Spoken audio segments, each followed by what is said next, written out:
તો કેમ છો વિદ્યાર્થી મિત્રો, સ્વાગત છે તમારું આપણે ચેનલ ગવર્મેન્ટ જોબ એડવાઇઝરમાં. તો વિદ્યાર્થી મિત્રો, હાલમાં જે સ્કોલરશિપના ફોર્મ ચાલુ થઈ ગયા છે મિત્રો, તો જે પણ વિદ્યાર્થીઓને સ્કોલરશિપના ફોર્મ ભરવા હોય તો ત્યાં વિદ્યાર્થીઓ આ વિડીયોને અંત સુધી જોજો, જેથી કરીને તમને સંપૂર્ણ જે ફોર્મ ભરવાની માહિતી મળી રહે મિત્રો. અને જો તમે ઘરે બેઠા પણ ફોર્મ ભરવા માંગતા હોય તો તમે નીચે દર્શાવેલા વોટ્સઅપ નંબર ઉપર જે કોન્ટેક્ટ કરી શકો છો. તમને જે છે મિનિમમ ચાર્જમાં તમારું ફોર્મ કમ્પ્લીટ ભરી આપવામાં આવશે મિત્રો. તો મિત્રો, જો તમે પહેલી વાર ફોર્મ ભરતા હોય અને જો તમે રજીસ્ટ્રેશન કર્યું ન હોય તો અહીંયા ન્યૂ રજીસ્ટ્રેશન ઉપર ક્લિક કરવાનું રહેશે. ત્યારબાદ અહીંયા તમારો મોબાઈલ નંબર, ઈમેલ આઈડી અને પાસવર્ડ સેટ કરવાનો રહેશે.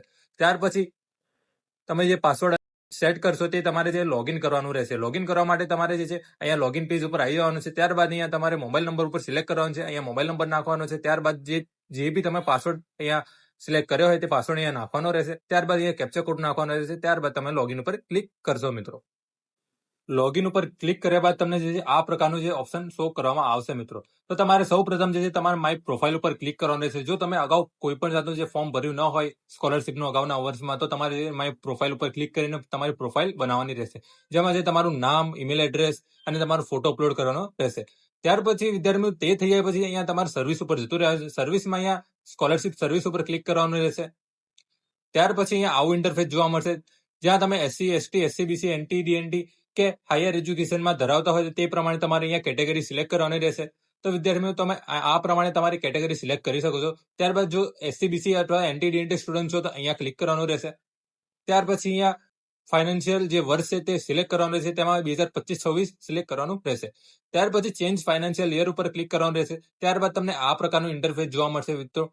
તેમાં જે અલગ અલગ સ્કીમો સ્કોલરશિપની દર્શાવેલી છે, જેમાં તમારે કોલેજમાંથી અથવા તો સ્કૂલમાંથી જે પણ તમને સ્કીમ દર્શાવવામાં આવી હોય તે સ્કીમમાં અહીંયા ફોર્મ ભરવાનું રહેશે વિદ્યાર્થી મિત્રો. અહીં તમે જોઈ શકો છો કે અહીંયા અલગ અલગ જે સ્કીમ આપેલી છે મિત્રો.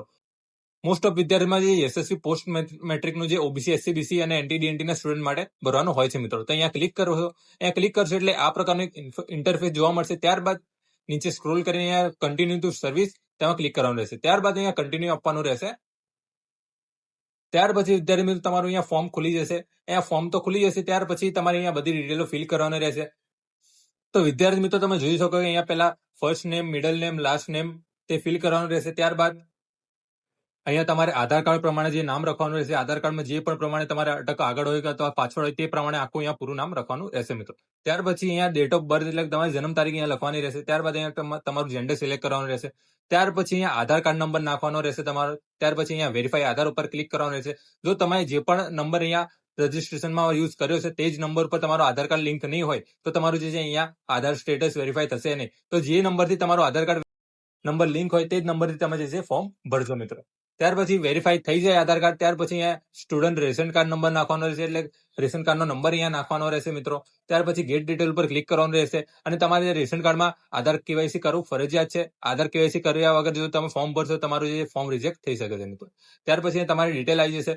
ત્યાર પછી નીચે અહીંયા સ્ટુડન્ટ OTR નંબર નાખવાનો રહેશે. OTR નંબર શું છે તેના વિગતે અલગથી ડેડિકેટેડ વિડીયો બનાવી દઈશ મિત્રો. OTR મેળવવા માટે પ્લે સ્ટોર ઉપર તમારે એક એપ્લિકેશન આવે છે, ત્યાંથી જ તમે જે છે OTR મેળવી શકો છો મિત્રો. ત્યાર પછી ગેટ OTR ડિટેલ ઉપર ક્લિક કરવાથી તમે અહીંયા તમારી ડિટેલ આવી જશે મિત્રો. ત્યાર પછી અહીંયા મધર્સ નેમમાં તમારું માતાનું નામ લખવાનું રહેશે મિત્રો. ત્યારબાદ અહીંયા તમારી કેટેગરી સિલેક્ટ કરવાની રહેશે. તમે કઈ કેટેગરીમાં આવો છો, NT-DNT, OBC, SCBC. જો NT-DNT નો તમારી જોડે દાખલો હોય તો તમે NT-DNT નો જે સિલેક્ટ કરી શકો છો મિત્રો.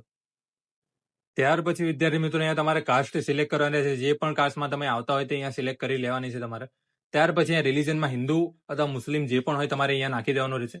ત્યારબાદ તમારું મેરિટલ સ્ટેટસ એટલે કે તમે મેરિડ છો કે અનમેરિડ તે પણ અહીંયા નાખવાનું રહેશે. ત્યારબાદ તમારે પેરેન્ટ્સનું જે ઓક્યુપેશન એટલે કે પેરેન્ટ્સ શું કરે છે તેની અહીંયા વિગત લખવાની રહેશે. તેમાં છૂટક મજૂર છે તો છૂટક મજૂર લખી દેવાનું. ત્યારબાદ અહીંયા આવકના દાખલા પ્રમાણે જે અહીંયા તમારે આવક લખવાની રહેશે મિત્રો. ત્યાર પછી વિદ્યાર્થી મિત્રો તમારો mobile number, email ID show કરી દેશે. ત્યાર પછી અહીંયા ડે સ્કોલર અથવા હોસ્ટેલર, તો જે પણ વિદ્યાર્થીઓ હોસ્ટેલમાં તેમનો અભ્યાસ કરતા હોય તો તેમને હોસ્ટેલ અહીંયા સિલેક્ટ કરવાનું રહેશે. ત્યાર પછી જો તમે હોસ્ટેલમાં રહેતા હોય તો અહીંયા હોસ્ટેલનું એડ્રેસ નાખવાનું રહેશે. ત્યારબાદ અહીંયા તમારું પરમેનન્ટ એડ્રેસ રાખવાનું રહેશે મિત્રો. ત્યાર પછી સેવ નેક્સ્ટ ઉપર ક્લિક કરવાનું રહેશે. ત્યાર પછી વિદ્યાર્થી મિત્રો અહીંયા તમને આવું ઓપ્શન જોવા મળશે, જેમાં તમે બેંક ડિટેલ નાખવાની રહેશે મિત્રો. ત્યાર પછી IFSC કોડ એન્ટર કરીને અહીંયા શો બેંક ડિટેલ ઉપર ક્લિક કરશો એટલે તમારી જે બેંકનું જે ડિટેલ આવી જશે. ત્યારબાદ બેંક ડિટેલ 100 ઉપર ક્લિક કર્યા પછી તમારી બેંકનો જે છે નામ અને તેની બ્રાન્ચ નેમ આવી જશે. ત્યાર પછી એ બેંકનો એકાઉન્ટ નંબર નાખવાનો રહેશે. એકાઉન્ટ નંબર નાખીને તેને ફરતી નાખી વેરીફાઈ કરવાનું રહેશે. ત્યાર પછી વિદ્યાર્થી મિત્રો તમારા બેંક પાસબુક પર જે પણ પ્રમાણે તમારું નામ હોય તે અહીંયા નામ એન્ટર કરી દેવાનું છે. ત્યાર પછી સેવ નેક્સ્ટ ઉપર ક્લિક કરવાનું રહેશે. ત્યાર પછી એકેડમિક ડિટેલ ખુલશે. એકેડમિક ડિટેલમાં તમે જોઈ શકો છો સિલેક્ટ યોર એડમિશન ટાઈપમાં તમારી કોલેજ જે પણ હોય, પ્રાઇવેટ હોય અથવા તો ગવર્મેન્ટ હોય, તે અહીંયા દર્શાવવાનું રહેશે. ત્યાર પછી તેની બાજુમાં છે યુનિવર્સિટી એનરોલમેન્ટ નંબર. તે એનરોલમેન્ટ નંબર જે તમારી જે કોલેજની માર્કશીટ હોય તેના ટોપ પર લખેલો છે રાઈટ હેન્ડ સાઈડમાં. ત્યાર પછી આ લખેલું છે સિલેક્ટ યોર પ્રેઝન્ટ કોર્સ, એટલે કે તમે પ્રેઝન્ટમાં કયો કોર્સ કરી રહ્યા છો તે અહીંયા એન્ટર કરવાનું છે. જો તમે BA કરી રહ્યા હોય તો તમારે આર્ટ સિલેક્ટ કરવાનું છે અને BCom કરી રહ્યા હોય તો તમારે કોમર્સ સિલેક્ટ કરવાનું રહેશે મિત્રો. ત્યાર પછી select your present trade name, એટલે કે જે પણ કોર્સ તમે રાખ્યો છે તે સિલેક્ટ કરવાનો રહેશે. ધારો કે તમે BA BComમાં છો તો તેમાં બે ઓપ્શન આવશે, BA હોનર્સ કરીને અને BA નોર્મલ કરીને. જો તમારે 4 વર્ષની કોલેજ હોય તો તમારે હોનર્સમાં અપ્લાય કરવાનું રહેશે, એટલે કે BA હોનર્સ અથવા તો કોમર્સ હોનર્સમાં અપ્લાય કરવાનું રહેશે. જો 3 વર્ષનો કોર્સ હશે તો તમારે નોર્મલ બેચલર ઓફ આર્ટ્સ અથવા બેચલર ઓફ કોમર્સમાં સિલેક્ટ કરવાનું રહેશે મિત્રો. ત્યાર પછી વિદ્યાર્થી મિત્રો તમારો પ્રેઝન્ટ કોર્સનો જે હાલમાં જે સેમેસ્ટર તમારું ચાલી રહ્યું હોય તે અહીંયા દર્શાવવાનું રહેશે. ધારો કે ત્રીજા સેમમાં છો તો સેકન્ડ યર ત્રીજા સેમમાં એવી રીતે દર્શાવવાનું રહેશે. ત્યાર પછી નીચે જોઈ શકો છો તમે પ્રેઝન્ટ ઇન્સ્ટિટ્યૂટ, તમે જ્યાં પણ જે કોલેજ કરતા હોય તે શહેરને અહીંયા સિલેક્ટ કરવાનું રહેશે. ત્યાર પછી સિલેક્ટ યોર પ્રેઝન્ટ ઇન્સ્ટિટ્યૂટમાં તમે હાલમાં જે પણ કોલેજમાં અભ્યાસ કરતા હોય તે કોલેજનું નામ દર્શાવવાનું રહેશે. ત્યાર પછી તેની બાજુમાં જોઈએ તો ફરતી જે તમારો કોર્સ સિલેક્ટ કરવાનો રહેશે. તેની નીચે જોઈએ તો પ્રેઝન્ટ ક્લાસ સ્ટાર્ટ ડેટ અને પ્રેઝન્ટ ક્લાસ કમ્પ્લીટ ડેટ. આ ડેટ છે તમને કોલેજ દ્વારા આપવામાં આવશે. તમે કોલેજમાં જઈને તમારા ક્લાસ સર હોય અથવા પ્રોફેસર હોય તેમને આ ડિટેલ પૂછી શકો છો. તે તમને જે પ્રેઝન્ટ ક્લાસ ડેટ અને કમ્પ્લીટ ડેટ તમને કહી દેશે મિત્રો. ત્યાર પછી નીચે સ્ક્રોલ કરતા તમને આવું ઇન્ટરફેસ જોવા મળશે, જેમાં તમે પ્રીવિયસ સ્ટ્રીમ એટલે કે આગળનું જે તમારું સ્ટ્રીમ હતું તે દર્શાવવાનું રહેશે. ત્યારબાદ પ્રીવિયસ ક્લાસ એટલે કે ગયા વર્ષે તમારે જે પણ કોર્સ ચાલી રહ્યો છે તેમાં કયું સેમેસ્ટર હતું તે દર્શાવવાનું રહેશે. ત્યાર પછી પ્રીવિયસ પાસિંગ યર એટલે કે ગયા વર્ષનું તમારે અહીંયા વર્ષ લખી દેવાનું છે. ત્યાર પછી પ્રીવિયસ પર્સન્ટેજ એટલે ગયા વર્ષે તમારે જે પણ પર્સન્ટેજ આવ્યા હોય તે અહીંયા દર્શાવવાના રહેશે મિત્રો. ત્યાર પછી તમે નીચે જોઈ શકો છો એડ પ્રીવિયસ એજ્યુકેશન ડિટેલ, જેમાં તમારે 10મા ધોરણ પછીની જે પણ તમે અભ્યાસ કર્યો હોય તે અહીંયા એડ કરવાનું રહેશે મિત્રો. જેમ કે તમે હાલમાં જો કોલેજ કરી રહ્યા હોય તો તમારે 10 અને 12ની વિગતો અહીંયા દર્શાવવાની રહેશે. જો તમે માસ્ટર કરી રહ્યા હોય તો તમારે 10, 12 સાથે ગ્રેજ્યુએટની પણ અહીંયા ડિટેલ દર્શાવવી પડશે મિત્રો. ત્યાર પછી તમારે જે ક્રમ વાઇઝ એને એડ કરવાના રહેશે. તમે સ્ક્રીન પર જોઈ શકો તે જ રીતે પહેલા 10માનું નાખવાનું છે, ત્યાર પછી 12માની ડિટેલ નાખવાની છે. તેમાં તમારે જે પણ પર્સન્ટેજ આવ્યો હોય, તમારો સીટ નંબર અને તમારું પાસિંગ યર અહીંયા દર્શાવવાનું રહેશે મિત્રો. જો તમે માસ્ટર કરતા હોય તો તમારે જે અહીંયા ગ્રેજ્યુએટનું અહીંયા ડિટેલ દર્શાવવી પડશે કે તમે કયા ફિલ્ડમાંથી ગ્રેજ્યુએશન કમ્પ્લીટ કર્યું છે અને તેની ટકાવારી પણ અહીંયા દર્શાવવી પડશે મિત્રો. ત્યાર પછી નીચે તમે જોઈ શકો છો કે ફીઝનું સ્ટ્રક્ચર અહીંયા દર્શાવવાનું રહેશે, જેમાં admission fee, tuition fee, misc fee અને એક્ઝામ ફી અહીંયા દર્શાવવાની રહેશે. તે ફીની ડિટેલ જે છે તમને કોલેજ દ્વારા જ આપવામાં આવશે કે એડમિશન ફીમાં કેટલી રકમ લખવાની છે, ત્યારબાદ ટ્યુશન ફીમાં, ત્યારબાદ મિસ્ક ફીમાં, ત્યારબાદ એક્ઝામ ફીમાં કેટલી જે દર્શાવવાની રહેશે મિત્રો. આ સૂચના તમને જે છે કોલેજ દ્વારા જ આપવામાં આવશે મિત્રો. જો કોલેજ દ્વારા તમને કોઈ પણ જાતની સૂચના આપવામાં ન આવી હોય તો તમે કોલેજમાં જઈને તમારા પ્રોફેસર સાથે પૂછી શકો છો મિત્રો. ત્યાર પછી આ બધી ડિટેલ એન્ટર કર્યા પછી સેવ નેક્સ્ટ ઉપર ક્લિક કરવાનું રહેશે.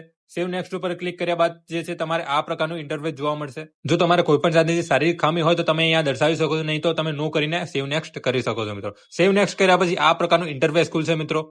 અને જે લાસ્ટ સ્ટેપ રહેવાનો છે આ ફોર્મનો, જેમાં તમારે ડોક્યુમેન્ટ અપલોડ કરવાના રહેશે. જે પણ ડોક્યુમેન્ટ જે છે આગળ રેડ હાઇલાઇટ કરવામાં આવ્યું છે તે ફરજિયાતપણે તમારે જે છે ડોક્યુમેન્ટ અપલોડ કરવા પડશે મિત્રો.